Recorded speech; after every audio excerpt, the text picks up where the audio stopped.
You know, often when you're not curious, we're always told be more curious about whether it's work, projects, be more curious about your own self-development, be more curious about other people. We're usually not curious when we're doing obligation. When you're doing obligation, you just want to not get in trouble, do enough, right? And often you just want that praise and recognition to say, did I get done what you needed? There's a very renter mindset. And oftentimes, yeah, I mean, thinking about like school, right? When you're back in classes that you really loved, you were really curious about, right? But the classes to a point of annoyance, to teachers. Yes. But the classes, I'm like, math, not my. Talk about feeling obligated to go to that math class and learn it. There was just a trying to memorize it, understand it just enough to get, you know, not to get by, but like to get good enough that was not passionate. So I'm not curious about. Why does this times this equal, like, I don't give a shit, I just want to pass, you know? And there's a part where this notion of when you get feedback, when you get coached, when you get advice, when you get especially something negative, critical, you know that feeling of you can be curious or you can feel blindsided, right? A lot of us feel blindsided. Well, and it just throws you off your game. You start to trigger it, whatever it might be. And what we're seeing is there's a high correlation between obligation and blindsided.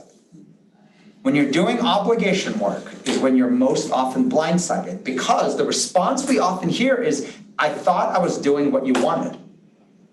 I thought I was doing what you wanted, which is basically renter language, right? That's what renters do.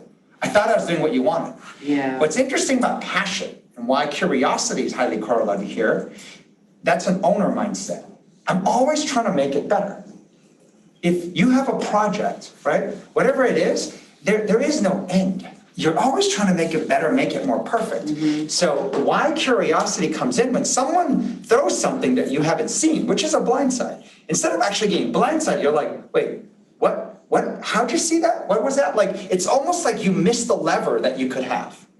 And so curiosity comes in because you're already in the business, in the mindset of looking for ways to try to improve. Right. Versus the other one is like, wait, did I not do enough? I thought I followed the instructions. So when you get critical feedback, it's like, wait, did I not follow your instructions? Is there instructions you're missing? Right. Versus on the passion front, there is no instructions. It's like you're in your own head. You're like just tinkering away, and then it's kind of like, wait, like, so it's interesting to think about that notion of curiosity versus blindsided and recognizing what happens often when you're in obligation mode. It's a good litmus test for obligation. If you're blindsided a lot, you're looking at a lot of things in life, I believe, as an obligation.